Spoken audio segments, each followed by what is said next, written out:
If the shortage in rare earths is a big deal, what on earth is the shortage in copper, or is it even aluminum as well? What is that going to mean? Hello and welcome to the Northern Miner Podcast. My name's Adrian Pocobelli.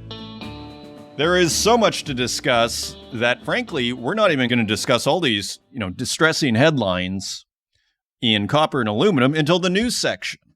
Because there is so many other things that are happening, including the G7 summit, where critical minerals are at the top of the agenda. We have Theo Yameogo, America's metals and mining leader for EY, to discuss all that occurred at the summit, what he calls a vision more than a plan, and, a lot of the tensions really that exist with the West in its attempt to onshore the building blocks, so to speak, of the supply chain. In other words, produce these metals at home. And there are some pretty foundational issues, and both of them are really tied to money. The first is, where is the investment going to come from? If the private sector doesn't want to invest still in a metals processing facility, wait till you hear all the stories in Australia. In our first story that we'll discuss here, of all these smelters going out of business because of high power costs.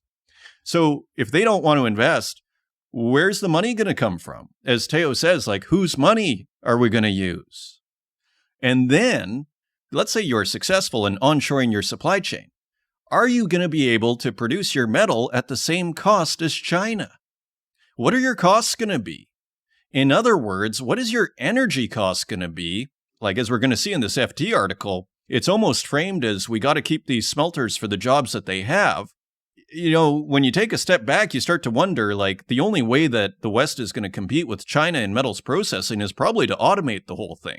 So it's not about really the jobs at the smelter, I hesitate to say. It's about everybody else's jobs. It's about the larger, manufacturing, the ability of the country to manufacture anything without being beholden, really, to China and its metals processing dominance. It's that simple. So can you compete in terms of price? That is going to be a huge challenge. So we get deep into it, a philosophical discussion with Theo Yameogo, America's metals and mining leader at EY. Fabulous discussion. So let's turn to the Financial Times. So there is a ton to get through here. We're going to go quickly. So hold on to your hats. Australian miners and smelters call for state aid during energy transition. This is Nick Fields in Sydney. A host of Australia's biggest industrial names are appealing for government aid as high energy prices threaten to force them out of business in a test for Prime Minister Anthony Albanese's new Labour government and its relations with business. Some Australian metal smelters have hit a crisis point over the past year due to high power bills and volatile commodity prices, with thousands of workers' jobs at risk. The latest alarm has been sounded by UK-listed miner Glencore, which has operations in Mount Isa, a historic mining town in Queensland. Quote, a combination of unprecedented smelting market conditions, high costs like energy, gas, and labor, and a shortage of copper concentrates, and we'll get to that in a second. Yes, you heard right. And a shortage of copper concentrates is currently making the Mount Isa copper smelter unviable, end quote, Glencore said in a statement on Friday. Australia's Industry Minister Tim Ayers visited the town the same day for talks with Glencore on its requests for state and federal aid and warned, quote, any closure of the Mount Isa copper smelter would have a detrimental impact on Australia's sovereign capability and other facilities downstream that rely on the smelter, end quote. So we have all these world leaders who are saying we have to onshore, and meanwhile, it's devastation in Australia in terms of the current metals processing facilities that already exist there. It continues. Meanwhile, the miner Rio Tinto is the largest shareholder in the Tomago aluminum smelter in New South Wales, which uses about 10% of the state's electricity. Just to give you a sense of how much power it takes to create aluminum, it takes about 10% of New South Wales electricity, this Rio Tinto aluminum smelter. It faces an uncertain future due to surging power costs and the slow pace of the energy transition. The New South Wales Labour government is in talks to intervene after reports that it could take billions of dollars of public money to bail out the smelter. Rio has also warned of, quote, material uncertainty over the future of a hydro-powered aluminum smelter in Tasmania, while a nearby manganese facility owned by Sanjeev Gupta's GFG Alliance has been seeking a bailout. In addition, commodities trader Trafigura has said government should consider nationalizing smelters that are struggling to compete with China after putting its South Australian zinc smelter under review. One mining company director said the government had an important decision to make on how to support the country's struggling processing industry, given its agenda to turn Australia into a critical minerals superpower and boost the country's sovereign capability. Quote, that dream could be dead before it's begun, end quote, he said. So we go into this with Theo Yameogo, and another interesting thing that Theo mentions is the lack of emphasis on minerals processing, which I've been saying here for months is the real bottleneck in the whole supply chain, so to speak. As Theo points out, and as I've mentioned here before, just because China processes, the majority of the world's metal doesn't mean it's producing it in country. It's often taking it from all over the world, importing the metal to process it in China. So the processing really is where China's leverage comes from, generally speaking. And this is an incredibly important point because Theo is saying there's a bit of a disconnect between the understanding of political leaders and the reality, so to speak, on the ground in the real world business of mining. And as Theo says, he has a very simple solution to this disconnect. The CEOs of the copper companies and the nickel companies and whomever else, lithium companies, rare earths, you name it, they have to be involved here with these leaders. They have to have a seat at the table. Their voice needs to be heard here. If this is going to be more than a vision and actually a real, quote unquote, action plan. Now, continuing on, part of the issue that has been occurring here is overregulation. And it doesn't mean that miners don't want to be environmental, but here is just a case in point of what the real world business of mining is facing.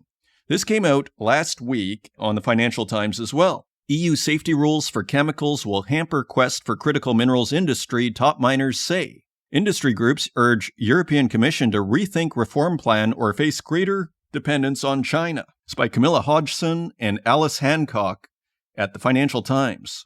Proposed EU safety rules for regulating chemicals could derail development of a domestic critical minerals sector key to the energy transition and increase dependence on China, industry groups have said. The intervention by the bodies, whose members include miners Anglo-American, Rio Tinto, and Vale, as well as trading house Glencore, comes as the EU is revising its REACH chemicals regulations to improve safety and protect the environment. In a letter to Commission President Ursula von der Leyen, bodies representing cobalt, lithium, nickel, and graphite companies said the rules went too far and would discourage investment, causing Europe to fall further behind in the race to develop domestic minerals supply chains. According to the letter sent on Monday and seen by the Financial Times, it would be costly for the mining industry to comply with the rules. Quote, the raw materials industry is still facing a wall of unachievable regulation and uncertainty. End quote, the group said, urging von der Leyen to reconsider elements of the rules or risk, quote, further deindustrialization, job losses, and increased dependence on third country market supply chains, end quote. Scrolling down, in their letter, the Cobalt Institute, Nickel Institute International, Lithium Association, and the European Advanced Carbon and Graphite Materials Association said the proposed environmental standards for nickel were, quote, far more stringent than current scientific evidence supports, end quote. They said tight limits on permitted exposure to cobalt in workplaces, quote, could seriously endanger Europe's industry, end quote, while safety rules for lithium had caused, quote, concerns across the battery and raw materials value chain, end quote. A lack of coherence between policies and regulations would increase the risk of investing in Europe, they said. Now, meanwhile, we have this headline yesterday from Reuters via mining.com. EU needs rare earth strategic reserves against China threat, commissioner says. So here's, this dislocation that we're discussing here. European Union countries should create joint reserves of rare earths to prevent supply chain disruptions and economic blackmail from China, the EU's Commissioner for Industrial Strategy, Stéphane Séjourne, told the Handelsblatt newspaper. Séjourne also said he would launch further tender this year to promote alternative raw material sources, the German newspaper said. Quote, all European countries today have strategic reserves for oil and gas. We should do the same for strategic raw materials, end quote, Séjourne was quoted as saying on Monday. So, concern there, and further, we have a headline from Reuters via mining.com. Rare earth access is the European Union's priority at China summit. So, as it says here, it is the primary focus of the EU summit next month. European Union leaders will use a summit with China next month to seek better access to Chinese rare earths and critical minerals, 4 sources familiar with the plans said, as the two sides tackle an array of tariff-related issues. Scrolling down, European Commission President Ursula von der Leyen and European Council President Antonio Costa will travel to Beijing for the summit on July 24th and 25th. So still a month away. 2 EU sources said the EU mission to China is solely focused on rare earths until the summit. China's Ministry of Commerce in May said a, quote, green channel, end quote, expediting rare earth licenses for EU firms had been set up.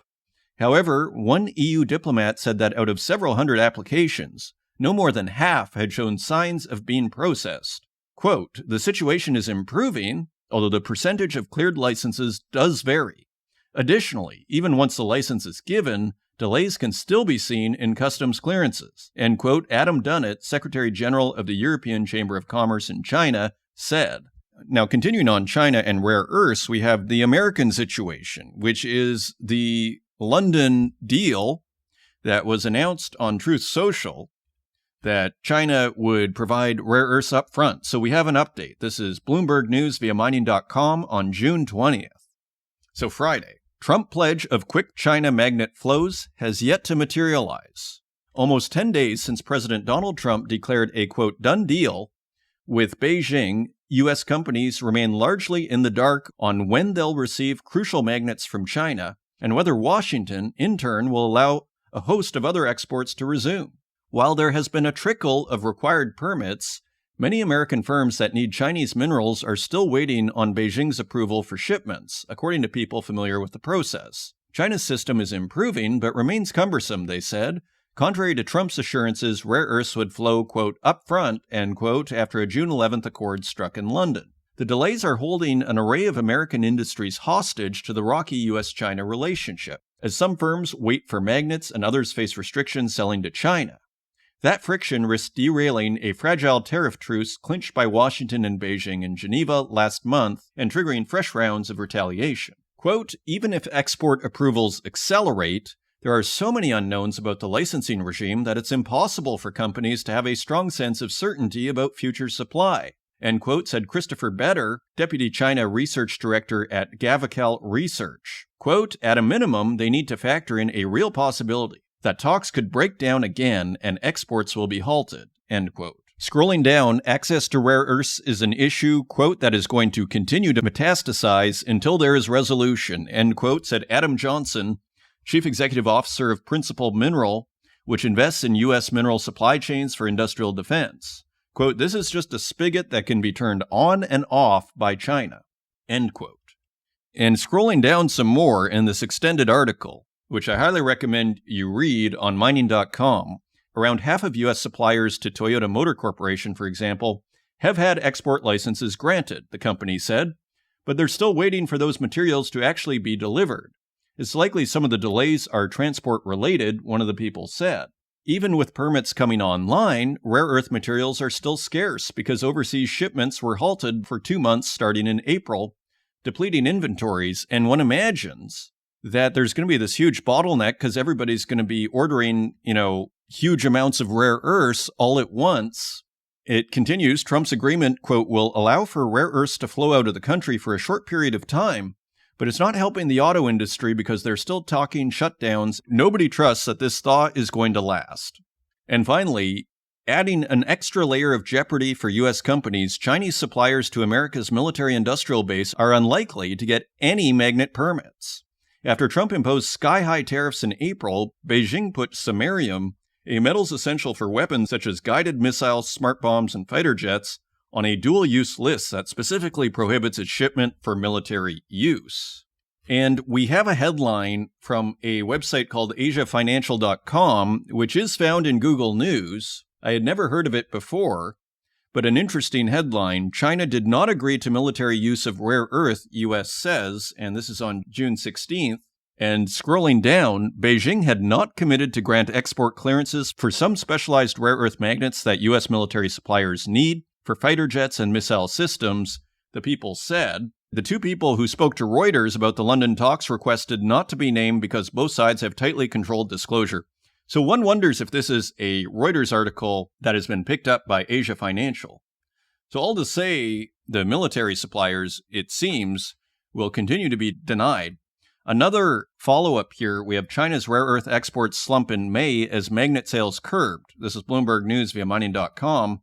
As it says here, May's export volume of rare earth products fell by 61% from a year earlier to 2,117 tons, the lowest level since February 2020, according to calculations by Bloomberg News based on Chinese customs data. So for the month of May, looking a year back, rare earth product exports to the United States fell by 61%. So interesting there. And also a headline out of CNBC. We've been talking about Myanmar here for over 6 months, since about November, December. Here we have a story, June 23rd, yesterday, CNBC, how a war-torn Myanmar plays a critical role in China's rare earth dominance. And in this article, they focus on the heavy rare earths, particularly dysprosium and terbium, the heavy rare earths that are important for defense and military, aerospace, and renewables, and how Myanmar provides a large amount of these rare earths to China. And also on the rare earth front, there is an extended article in Time magazine, and they discuss the refining and how it is as much an art as a science, as we've been mentioning here, quoting James Dines from 10 years ago. As it says in Time, there is also a matter of expertise. Refining rare earths is, quote, a whole new art unto itself, end quote, says Mark Smith, CEO of rare earths firm Neocorp. Heavy rare earth elements are extremely close to each other in terms of their atomic weights, making the process to separate each from the other at sufficient purity levels for commercial or military applications extremely taxing. Quote, there's chemical engineering involved, there's physics, there's kinetics, end quote, says Smith. Quote, it takes a whole bunch of know-how, practice, and art to get heavy rare earths into their final purified oxide form, as well as big investment. Indeed. So, continuing on, a website called NAI 500 or NAI 500. North American germanium giant Teck Resources ramps up production amid Chinese export controls. So, production of germanium is being increased by Teck, one of the critical minerals with export controls. Now, continuing on, just a quick update on Barrick. So, there's a Reuters exclusive, June 23rd, just yesterday. A Malian court-appointed administrator meets Barrick mining staff in capital as office reopens. What it sounds like they're doing is they're replacing the management, but they're keeping the staff. As it says here, Malian tax officials have reopened Barrick Mining's office in the capital under a court-appointed administrator after it was shuttered in April over alleged non-payment of taxes, two people close to the matter told Reuters on Monday. It marks the first significant development since a Malian court order on June 16th placed the Canadian miners' Loulo-Gounkoto gold complex under state control. It named former Malian Health Minister Susama Makaji as provisional administrator in a move that Barrick has said it will appeal. Makaji, who is expected to restart operations at the complex soon, held a meeting with staff at the Bamako office on Monday afternoon. He said he would visit the mining site on Wednesday, according to a meeting attendee.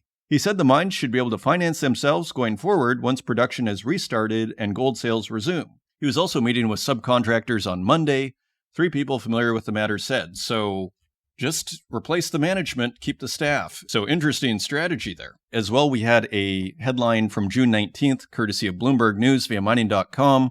Barrick's next risk in Mali is loss of key gold mining permit. So more bad news for Barrick in Mali. Continuing on, a few more headlines here. Mali starts construction of Russia-backed gold refinery. This is June 17th, and this is Reuters via mining.com. And we're going to discuss this more in depth next week with George McLeod, the geopolitical and mining expert who is always in a different country whenever I talk to him. We're going to discuss the Sahel, so it should be interesting. Also, another headline, Mali hopes Russia partnership will help end raw gold exports. This is Reuters via mining.com. And also, another interesting headline, this was yesterday, June 23rd. As gold prices surge, West Africa mine operators launch drones to detect wildcat miners. This is Reuters via mining.com. So now drones are out to protect the mine sites. Another headline out of the Sahel: Niger junta seizes French nuclear giant Orano's uranium mine. So another expropriation there. As it says, Niger's military government took control of Orano's uranium mine, escalating a standoff with the French nuclear-powered company. The junta took action after accusing Orano of violating its shareholder agreement by extracting more uranium than the allowed 63.4% stake in a local affiliate, according to cabinet meeting minutes published in the capital, Niamey, on Thursday. And finally, cobalt price surges after Congo extends ban. So Congo is extending its cobalt export ban. This is Frick Els at mining.com.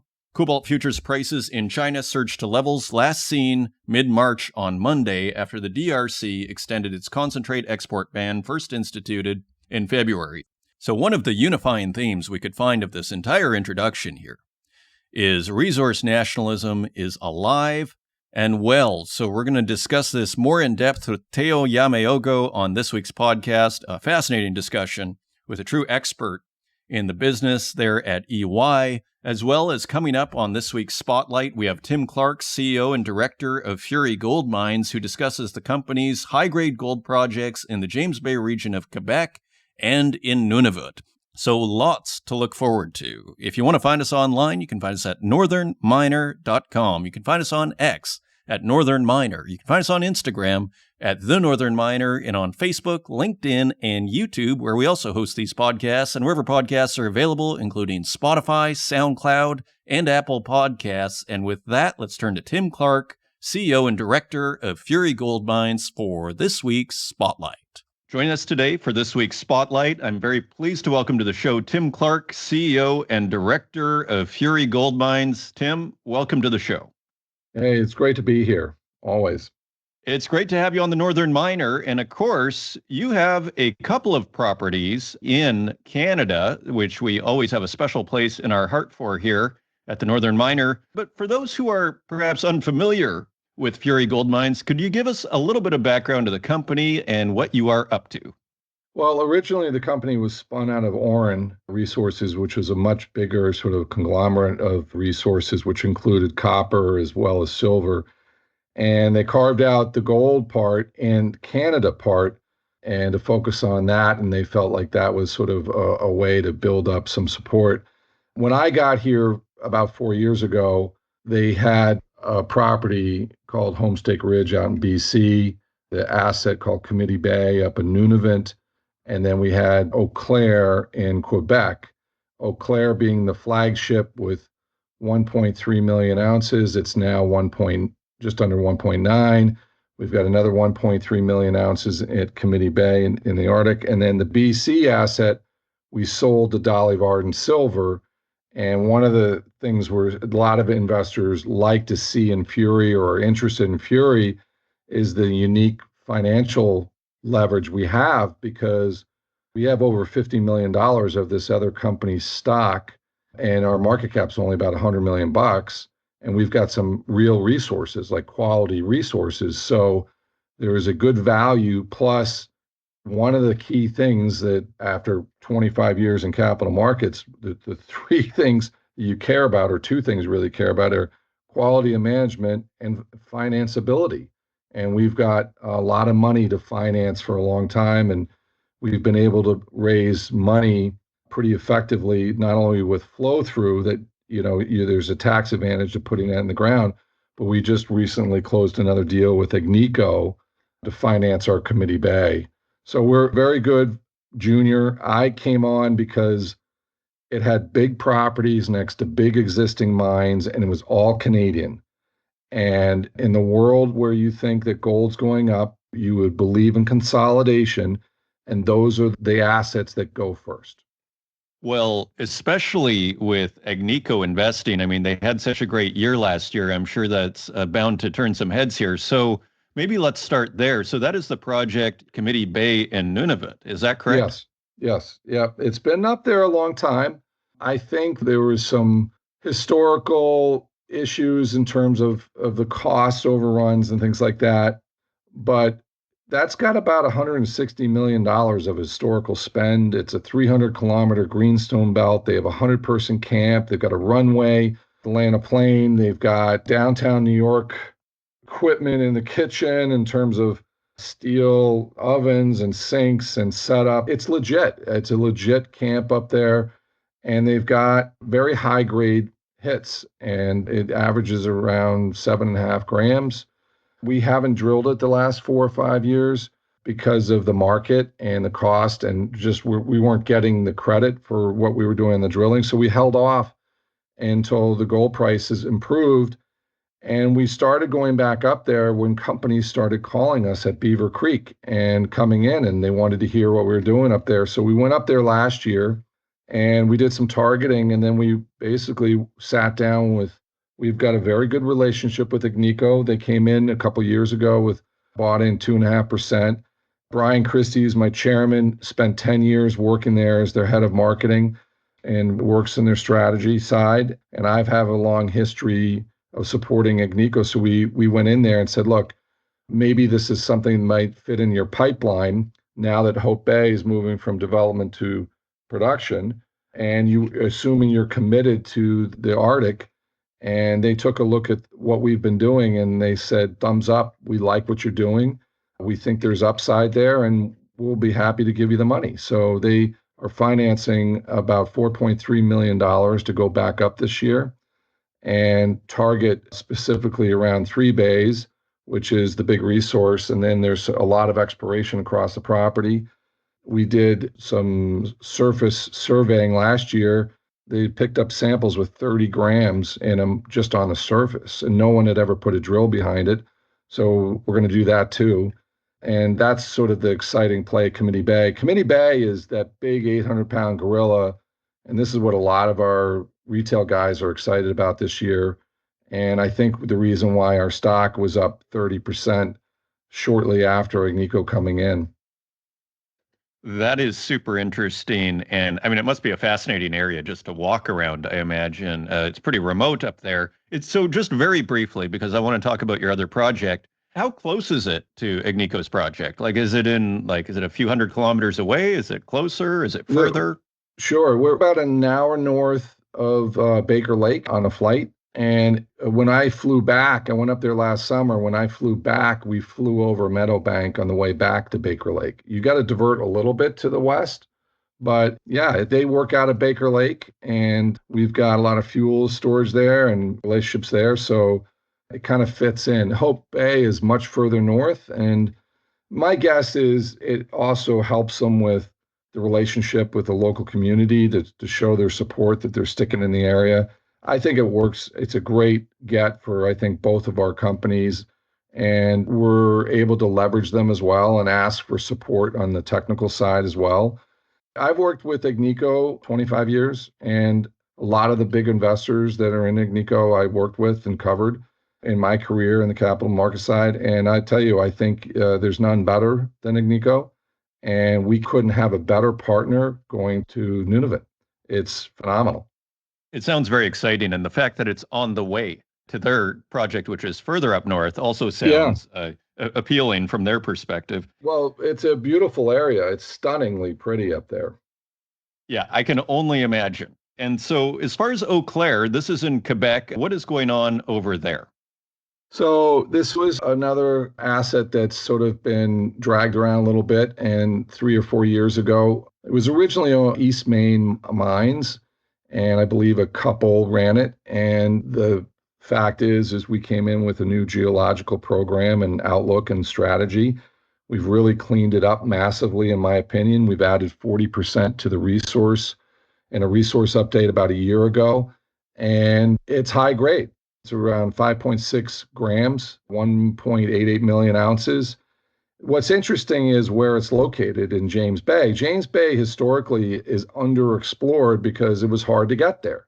But with the James Bay hydroelectric program or project that was put in over the last 25 years, I guess, all these roads, and not only roads, but power, and not just power, hydropower is all accessible. So we've had some producers come up to visit, and their biggest worry was infrastructure and thought we were in the middle of nowhere. and you fly into the local airport about 45 minutes to an hour away. You drive up on a road that you could take an 18-wheeler down. The Billy Bishop Highway is paved and legit, that goes up and down to the area. And then when you come into our property, you actually cross a huge electrical spillway. So if we were going to actually move to production right there, which I think eventually will, you've got all this access and infrastructure already built. And that's a huge plus when it comes to margins and looking at your ROI and things like that. So the other part about it is the Eleanor mine is to the north, and Newmont owned that until this April when they sold it off to a private equity group out of Indonesia called Dilmar. They bought it for just under $800 million.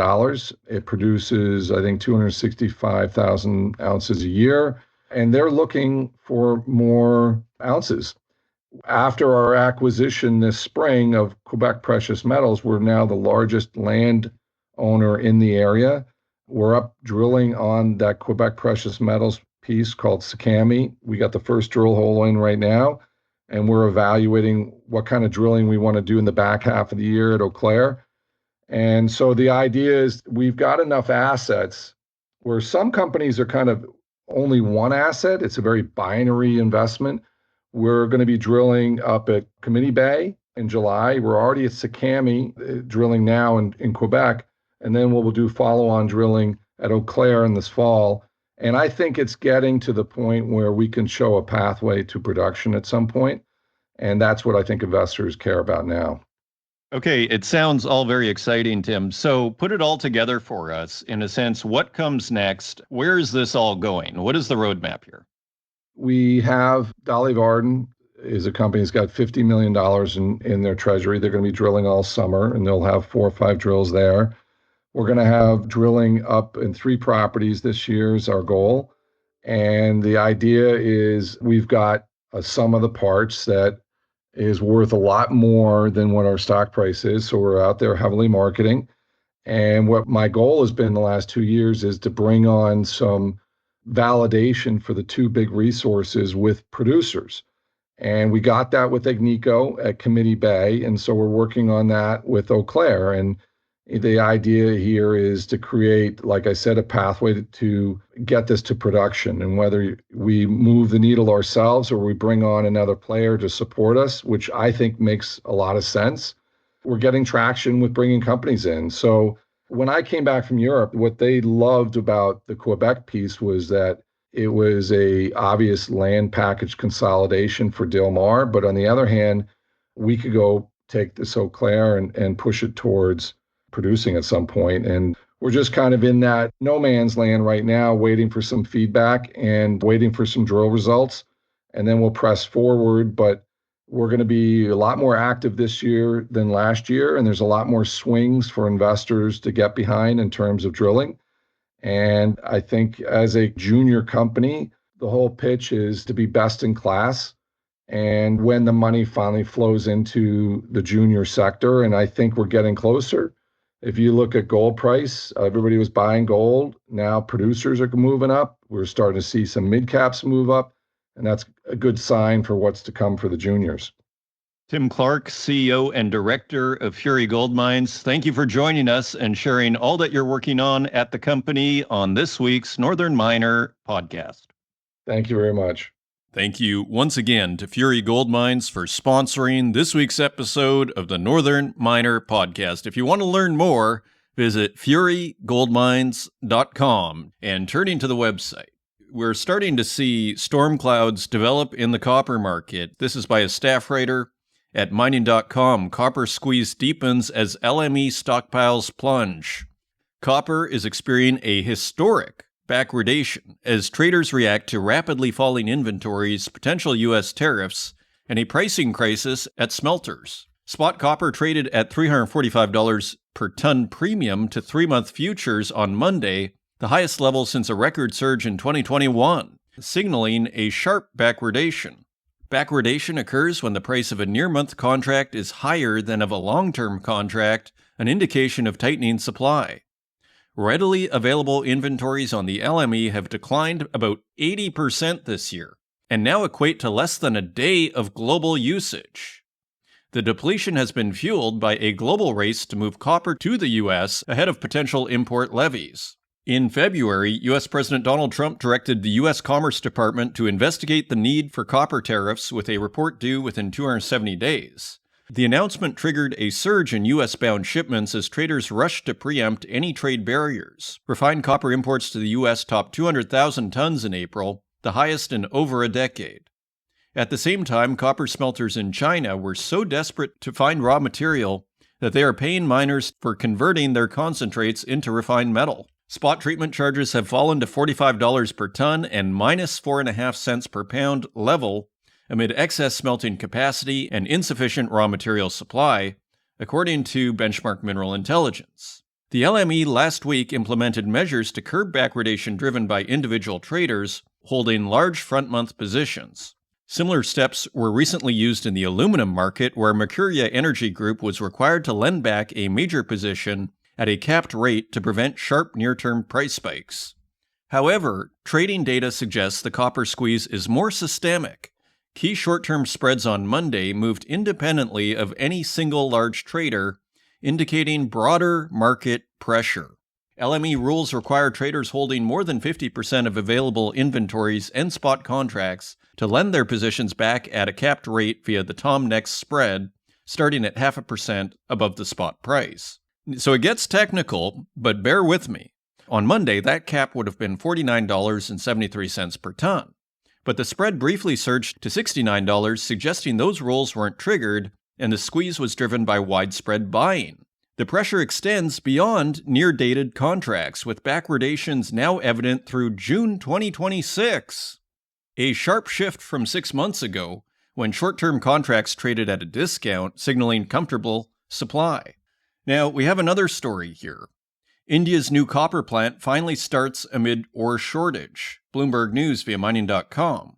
A new copper smelter owned by Indian billionaire Gautam Adani started processing mined ores this week after multiple delays due to a lack of feedstock, according to people familiar with the matter. The 500,000-ton-a-year Kutch copper plant in Gujarat is part of a copper-producing complex that Adani is building to cut India's reliance on imported metal. The smelter was scheduled to start in 2024, but faced delays as smelter expansions elsewhere fueled a global shortage of ores. Raw materials are now being fed into the plant, but it could take 18 months for it to fully ramp up, said the people, who asked not to be identified due to the commercially sensitive nature of the matter. A typical ramp-up period is about 2 to 3 months. So not enough ore. Scrolling down a bit, procuring concentrates has been a challenge for smelters globally, with growing competition from new plants fueling a collapse in processing margins. The surge in capacity is being driven partly by the commissioning of new integrated plants at mining operations in Indonesia and the Democratic Republic of Congo. That's reducing the flow of concentrates that would have otherwise been sold to other smelters. But the biggest contributor has been the breakneck growth of standalone smelters that buy most or all of their raw materials on the open market. That includes the new Adani plant, as well as several major operations in China, such as a new 500,000-ton-a-year copper smelter commissioned by Tongling Non-Ferrous Metals Group Company earlier this year. And we have another story. JX Advanced Metals to cut copper output and boost recycling. This is Bloomberg News via mining.com. Planned cuts to refined copper production at JX Advanced Metals Corporation will run to the tens of thousands of tons, a spokesperson for the Japanese company said Thursday, declining to give a more precise number. JX said on Tuesday it's considering reducing output due to tight supplies of concentrate, the feedstock for the refined metal. The company owns 48% of Pan Pacific Copper Company, the biggest producer in Japan, with total annual refined copper capacity of 650,000 tons. Production cuts are just one element of JX's strategy, though. While the firm is scaling down smelting operations, it's also strengthening its recycling business, including the extraction and sale of niche metals from electronic devices, the spokesperson said. So, smelters worldwide are suffering from a lack of supply. Now, one of the reasons that's being given is that the Democratic Republic of Congo and Indonesia are processing the metals locally. Perhaps, we've also seen Ivanhoe come offline as well. We've also seen Cobre Panama, which we're going to hear more from in a few minutes, also come offline. So there is a copper squeeze. Now, continuing on, we have a column from Reuters, is battle for LME aluminum stocks noise or signal? And this is by Andy Holm, a columnist at Reuters. Where's all the aluminum gone? 2 years ago, there were over 1.3 million metric tons of the light metal sitting in the London Metal Exchange LME warehouses. Inventory has since almost halved and is now at levels last seen in 2022. As traders fight over what's left, the London market has become increasingly turbulent, even if it's not apparent from the deceptively calm surface. While the outright LME 3-month price has been sedately treading water around the $2,500 per ton level, short-dated spreads have turned tight and volatile. The LME aluminum market is no stranger to titanic tussles for metal by traders with deep pockets. Indeed, the game's taken on a whole new dimension since the exchange banned deliveries of new Russian aluminum in April last year. This latest power play echoes previous LME stocks battles, but this time around the LME noise may be masking an important market signal. And then it goes into a whole bunch of technicalities, which you can read about on mining.com in the article in terms of the spread and the rolling of the position overnight. It gets quite technical.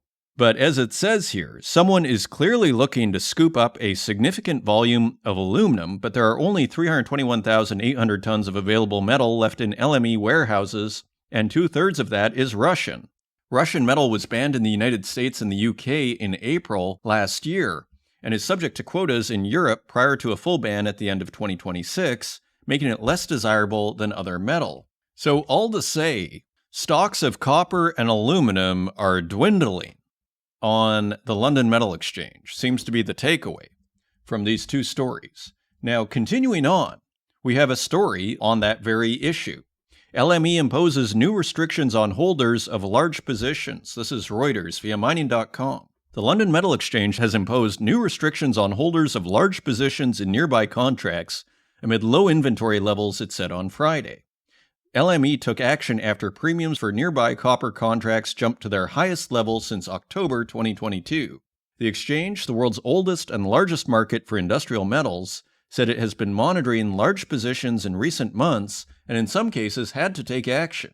And we have a statement from the LME, quote, "At times the LME's special committee has directed market participants to take a number of actions to reduce large on-exchange positions relative to prevailing stock levels. Given the ongoing low stock environment, the special committee now feels it appropriate to introduce transparent and generally applicable set of requirements." End quote.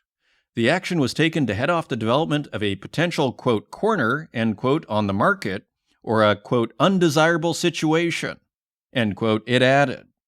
So again, orange flags coming from the LME. Continuing on, Canada could slap more duties on U.S. steel and aluminum, says Carney. This is Reuters via mining.com. Canada could increase counter tariffs on U.S.-produced steel and aluminum if it does not reach a broader trade deal with President Donald Trump within 30 days, Prime Minister Mark Carney said on Thursday. Trump increased import duties on steel and aluminum to 50% from 25% earlier this month, prompting industry calls for an official response. Trump's move could hurt Canada, which is the largest seller of the metal to the U.S. Carney said on Monday he had agreed with Trump that the two nations should try to wrap up the new economic and security deal by July 21st. Quote, "Canada will adjust its existing counter tariffs on U.S. steel and aluminum products on July 21st to levels consistent with progress made in the broader trade agreement with the United States," end quote, Carney told a press conference. And finally, citizens stage rally for reopening of Cobre Panama copper mine. What a story that is. This is Amanda Stutt at mining.com. Thousands of former workers, members of supplier companies, and local residents staged a march on Sunday in the Panamanian town of Penonomé, asking President Jose Raul Mulino to initiate talks on a potential reopening of the giant Cobre Panama copper mine, local media El Capital Financiero reported. Minera Panama, a subsidiary of Canada's First Quantum Minerals, operated the mine until Panama's Supreme Court ruled its contract to operate the only mining operation in the Central American country was unconstitutional in 2023. Scrolling down, Cecilia Martinez, a resident of the community of Choclacito in the Omar Torrijos Herrera district, told local media the residents of the areas adjacent to the Cobre Panama mine participated in the demonstration to, quote, demand their right to have a decent job, end quote. She also called for the need, quote, to contribute to the construction of a country that advances socially and economically in peace, end quote, and rejected the accusations of those who demonstrated against the mine, quote, as sellouts of the homeland. End quote. So, protests now in favor of Cobre Panama. What a turn of events that is. Those are your news stories. Now, let's take a look at metal prices.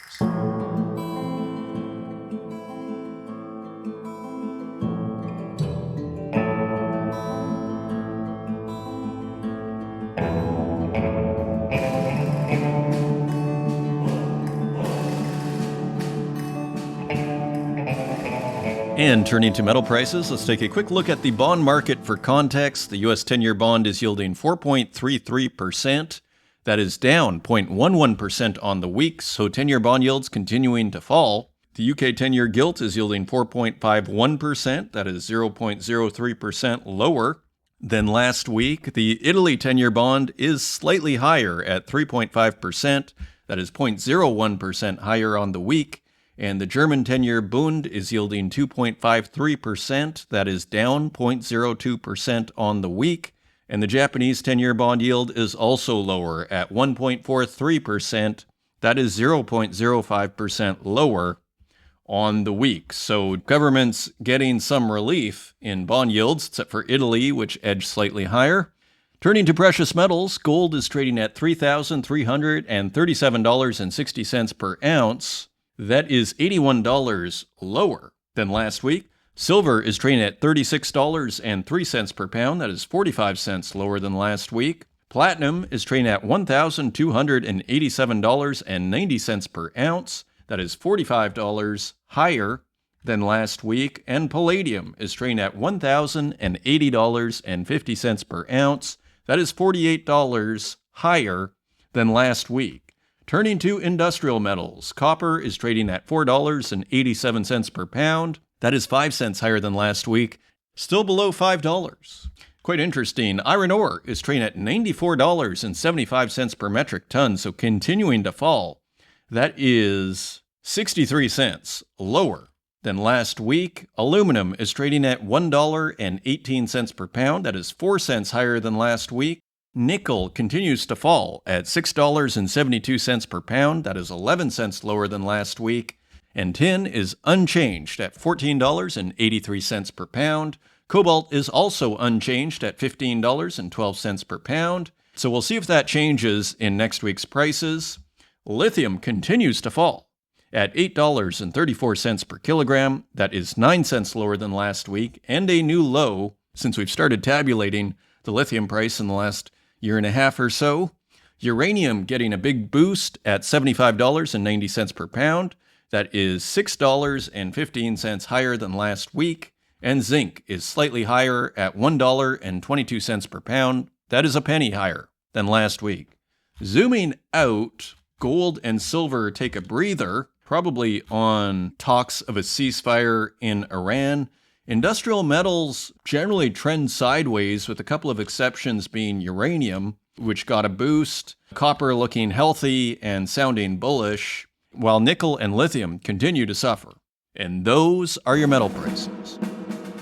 Coming up, I'm very pleased to welcome back to the Northern Miner podcast, Theo Yameogo, America's metals and mining leader at EY. We discussed the G7 summit with critical minerals at the top of the agenda and the communique that was released on the G7 action plan for critical minerals and the reshoring of the supply chain. So we go in depth, we get philosophical, we go deep with Theo Yameogo, a fascinating discussion. I hope you enjoy it, and I will see you on the other side.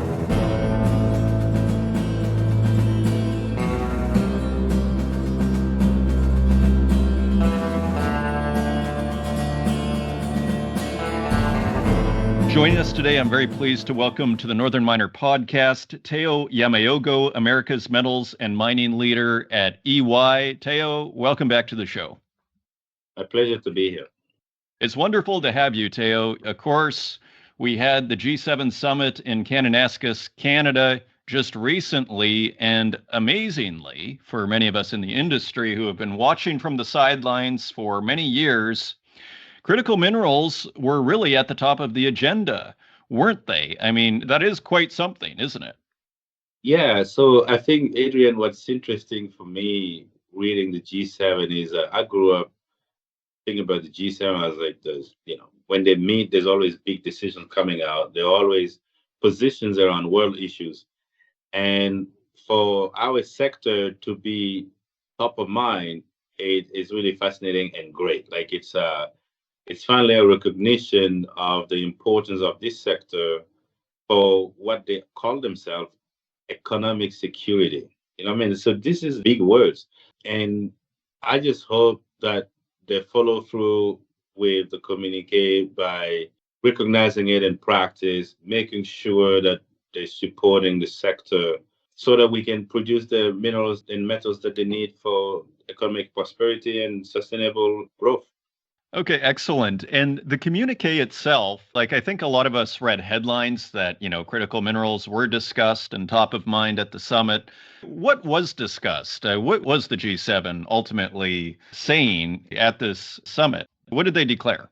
I think that the G7 recognizes that there's a power imbalance when it comes to supplying critical minerals. And, as you know, with the war in Ukraine, critical minerals was center in the negotiation with the US.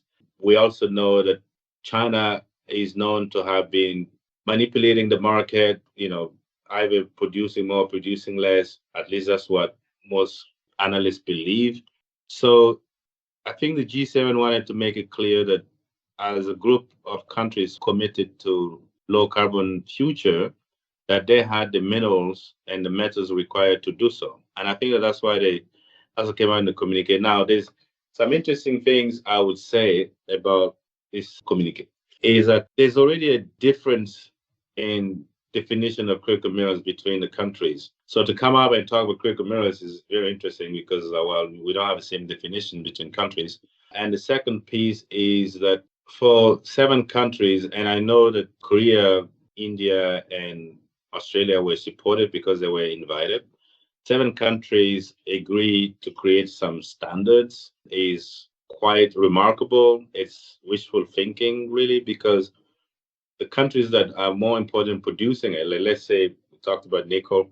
Yes, Canada is involved, but Indonesia is known to have been producing enough nickel to disturb the market, and the pricing is not in it. We talk about lithium. Think about the real growth area of lithium in the world right now is really in South America. So Argentina, Chile, Bolivia, they're not part of it. So it makes you wonder, okay, how are you going to set up these standards and how are you going to implement it in a way that actually works?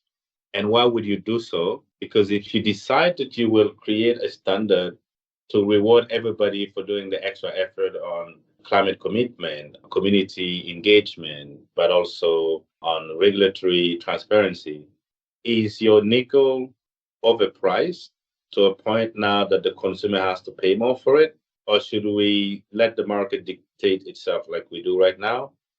Or do we actually have an issue with just China not being an openly democratic market that produces and can control the market? I don't know the answer. I just feel like it's remarkable to come out with communication on critical minerals. It's harder to implement these standards.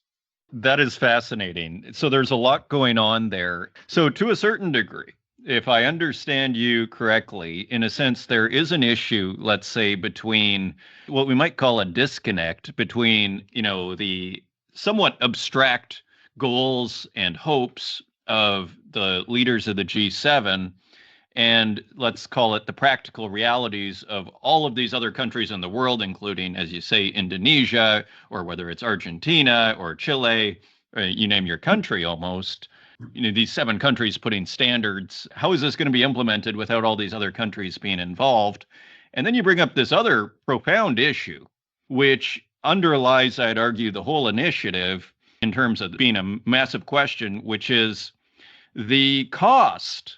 I mean, it's all fine and good if we onshore nickel into Canada, but if it costs us double or even 50% more, or even 20% more than Indonesia, where does that leave us? Do I understand you right? Is that what you're bringing up here? Yeah, no, absolutely. I think it's harder for mining companies to standardize costs between different regions because by definition, it's going to be different costs. But if you say that if I operate in a high cost environment, I need to be paid a premium for operating in a high cost environment, then you're penalizing the end user. Then the question is, why should we do that? If it's truly a free market, why should we do that? It starts to sound like somewhere you want the end user to subsidize the high cost that you will see in typical developed countries. It's a profound issue, isn't it? Because what you're showing here is there's a tension between the free market, which is getting the cheapest nickel from wherever you can source it, and trying to reconcile keeping things in your own political system, but paying more for them. So there's a tension there because in a sense, it means leaving this global free market to a certain degree. Yeah, absolutely. And so then in terms of I guess like, and one of the big criticisms following up on this then is that, China often gets accused of dumping. I'm not sure what to think of that as an argument in the sense that, hey, if they're just producing a huge amount of metal for the world to use at cheaper and cheaper prices, environmental issues aside, isn't that a good thing? Yeah, on paper, it's a good thing. In practice, I think most countries worry that it becomes a bargaining chip because you have countries operating in different political and economic systems. Some governments have more say in how the economic relationship happens beyond their border. Actually, we all have it, but in G7 countries, those political levers are rarely used, but we do use them. I mean, you remember most mining companies had to exit Russia, right, when the invasion happened. So we do have political levers that we can pull, but we don't pull it on a daily basis. We pull it on extremely rare cases, at least so far. But if we think about China, they can do it anytime. But it's the systems, the political system they operate in. So the worry is that there's not a free flow of goods, even if the goods getting produced, or that there's dumping, or like one of my colleagues, Helen, calls it, there's another method called retardation, where you can impact the economic growth of another country by basically being super calculative on how you trade with them. So that's really what the worry is. But Adrian, to actually keep with the issues around the communique versus the reality, is that in the communique, they talk about innovation as the last point, and they mention processing. And they talk too much about mining, but not enough about processing. Okay. This whole thing, there's a lot of processing capability problem. Right now, we do not have many refineries that actually process rare earth in the Western world. So even if we produce it, we have to ship it to China at this point. But there's a lot of debate around processing capabilities. If we had big processing capabilities in this country, beyond the high purity nickel, beyond the smelter in Rouen, Rwanda, will we be able to actually bring in concentrate and then end up being positive, accretive producers of these minerals? But we don't. So that's another point of contention between the communique talking a lot about mining, but not enough about processing and the end result, which is the minerals and the metals. Yeah, I think you bring up a fantastic point, Theo, which is the processing seems to be where the bottleneck is. In a sense, it doesn't matter if we're, producing graphite and mining graphite out of Canada if we still have to ship it over to China. Yeah. And so even if it does cost us more, in a sense, we have no choice, one could argue, then to build these refineries, smelters, whatever the case might be, locally, and just have to, we have to compete, don't we? Like, we don't really have a choice about this economically. Otherwise, we will always be beholden in the West to the source of all these metals. Yeah. Listen, we still don't make steel, right? We still, the concentrate and the pellets leave northeastern Quebec to go to China or Germany, right, to make steel. I'd be asking governments, how much are you willing to invest in owning the end state by having the processing capabilities to the end result, the ready-made minerals or metals, and how much are you willing to stay the course when the prices fluctuate? And I think this is what China did. China started processing and doing everything, went through all the cycles of crisis and pricing and weathered the storm. I think that that's another debate that will come up is, okay, can we agree on shipping concentrates or buying concentrate and processing it within the G7 or in some of the countries of G7? That's a question. I don't know the answer. But to me, that's what China has. China does actually own those minerals. Most of them, there are some that they produce, but those minerals are produced elsewhere too. But they have the processing capability that we haven't been building. Indeed. And there's an article or an opinion piece, I should say, in the Financial Times maybe 2 or 3 weeks ago, and it was saying how, subsidies are no longer a no-go area. In other words, this is a place that we can start discussing subsidies. We do it with chips. We have to start thinking about doing this for critical minerals. I mean, ultimately, is that the obvious conclusion, so to speak, from this that we could infer? Is that when times are bad, which there are going to be times when there's, let's say, oversupply coming of nickel from Indonesia, that nevertheless that we just have to basically say government has to step in here and to support these things. I mean, is that the implication here? I think it's a deep philosophical debate with G7 governments because we demonize subsidies over the years. And subsidies always exist. They'll exist in different forms, but they always existed. But in the G7 countries, it's demonized, right? So how are we going to build and catch up to China by just having an open economic system, like a capitalist system? I don't think we can, because that's why no private money or no private investment is going to build those processing plants. If the government really cares about hegemony of the country in certain areas, then they could subsidize, they could fund it, they could run it until it's mature, and then they can sell it, like we did with Petro-Canada, right?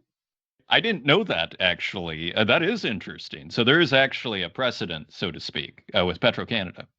So if you study the history of corporations, it's only at some point that somebody decided that government shouldn't be owning the corporations, and we started selling them to private. And recently, the federal government acquired a pipeline company. I don't remember the name. And that's one of the reasons why it wasn't well received in Ottawa, because the government is supposed not to be doing that. Very interesting. And so ultimately on the investment front, I mean, I think there was a recognition, wasn't there, that, we need to invest more. Yes. What did you think about what was said? Like, did you feel like at least there's a step in the right direction here? Yes. So on the investment side, again, to go back to the beginning where we're talking about, okay, is it really a plan or is this just a vision? It sounds more like a vision to me than a plan. Okay. Because whose money is it? Like when we say, oh, we should invest, okay, whose money is that? Is that the government money? Is the government going to create enough incentives for private money to invest? So far, we haven't seen it, right? We haven't seen the rush to invest in critical minerals in G7 countries, despite what is called incentives, right? Right. In a sense, incentives have been there, but we're still not seeing the rush. In a sense, the Yeah. free market, I hesitate to say, but it feels like we're seeing the challenges that the free market has to respond to a China that just says, hey, no problem. We'll just subsidize all this. We have the money.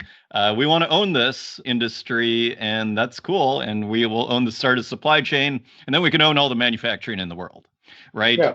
So that tension remains.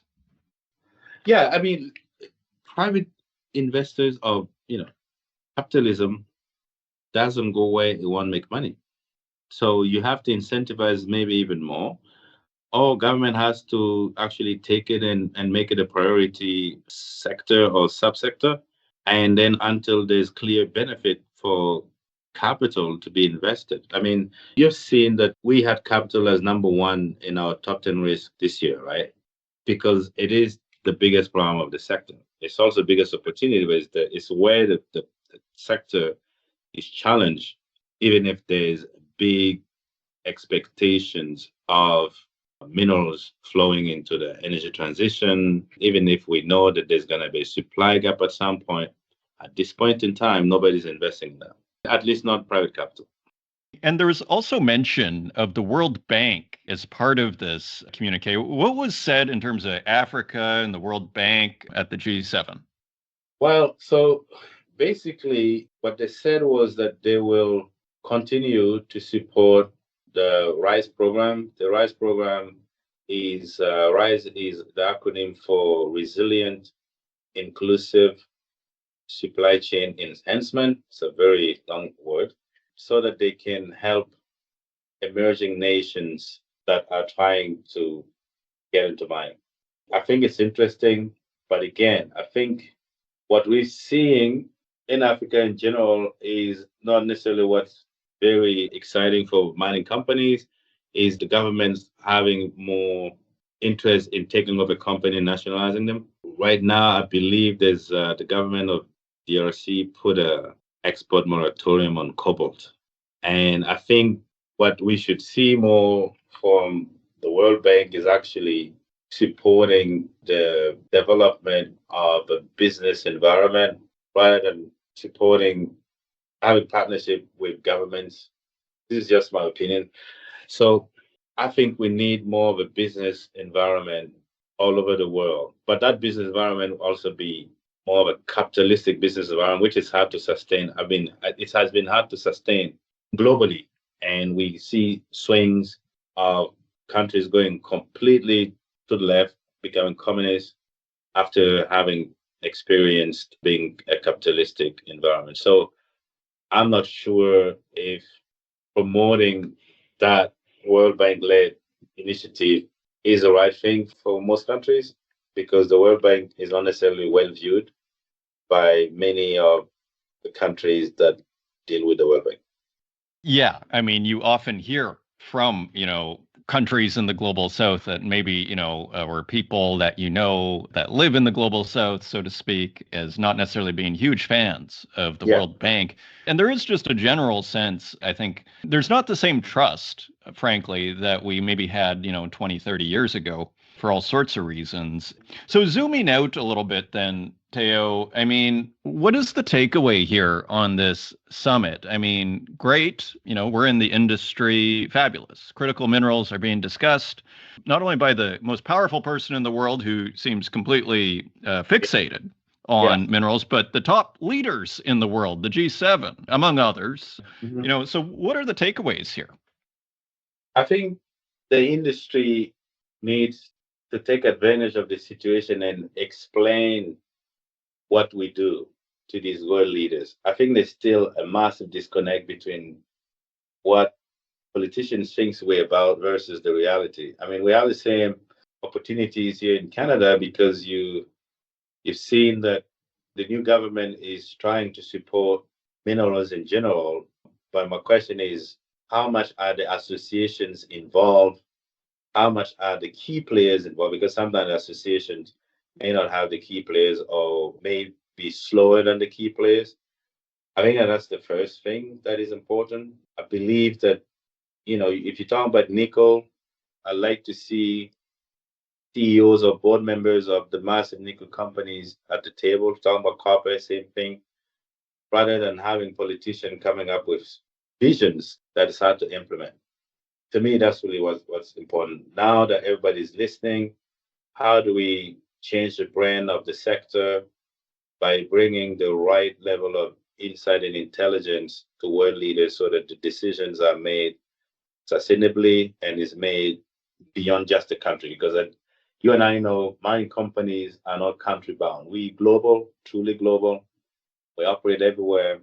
And I believe we're more for world peace than most sectors. We really believe in world peace because that's how we can operate safely around the world. Very interesting. And just as we wrap up here, Theo, I'm curious about, you mentioned sustainability. We don't hear so much about ESG as much anymore, and it seems like to a certain degree, the environmental topic has to a certain degree taken a back seat, shall we say, to the supply chain and, economic security, so to speak. So what is your sense of the environmental discussion around mining? It seems to still be there. I mean, what is your sense of it from what you saw? What we know from talking to our clients is that the environmental stewardship is not going away. It's still what mining companies want to do. I think what we went through the last 5-6 years is that suddenly investors wanted a lot of reporting around these things. But when I travel around visiting clients at the mine sites, we still care about dust control. We still care about, animal monitoring. We still have scientists on biology, making sure that we know the flora really well and we're protecting it. I was talking to the CEO this morning who was talking about investing more in tailings management. So we still do the stewardship anyway. Just because people came up and called it ESG doesn't mean that it was new to us. So that's continuing. Communities and community relationship will continue. Governance is the one way it's still confusing about what it was set to be, other than transparency. But when you think about it in the sector, everyone successful has shown that environmental stewardship and commitment to community development is super critical. So I don't think that will change at all. Now, we have some hiccups when rogue governments come into place and want to ask for more or want to change the rules of the game. But what's happening south of us, we know that even in a completely democratic environment, you can end up with a rogue leader that wants to change the rules despite agreements of the past. So it's not that special, at least for most people, it won't be as special or as a global south, like you call it, like it used to be. So just as a final question here, Theo, is there anything we haven't discussed that you think we should mention here? Any final thoughts on the G7 meeting in Kananaskis? So most of the world agrees to operate either at the WTO or UNESCO or the UN, actually all the UN systems, plus the World Trade Organization. So in my mind, for this vision to become a plan, and I know they call it a plan, but I call it a vision because I don't see any action items there. So they call it an action plan, but it's more of a vision. For this critical minerals vision to become a plan, it needs to be brought in and accepted by some sort of a UN system or the World Trade Organization. And I think one of the best places to maybe bring it up, and most of the time that agenda is complicated, but it would be COP30 in Brazil. Because if more countries agree to it, not in the exact form like it is right now, because I'm sure some things people will say, no, we're not going to subsidize your expensive production, would be to actually get to some sort of a global agreement that, okay, critical minerals is important for all of us. Let's figure out the rules of the game we're going to play moving forward. To me, that's probably what I would have added would be that as G7, we recognize that we're only the 7 most powerful countries, but we're not necessarily the most important in terms of population or in terms of access to the resources. And we will take this vision to make it as global as soon as possible. Because it's not a bad idea. It's all good ideas there, but it's just hard that the G7 can implement it by themselves, especially that they don't have access to those minerals, except Canada, of course. Theo Yameogo, America's Metals and Mining Lead at EY. Thank you for joining us on this week's Northern Miner Podcast.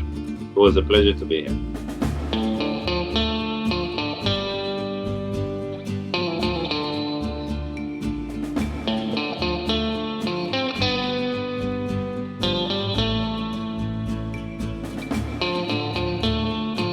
Thank you once again to Fury Gold Mines for sponsoring this week's episode of the Northern Miner Podcast. If you want to learn more, visit furygoldmines.com. And thank you once again to EY's Theo Yameogo for appearing on this week's podcast. And thank you, dear listener, for continuing to support this program. If you want to help out the podcast, please leave us a review in the Apple Podcast directory.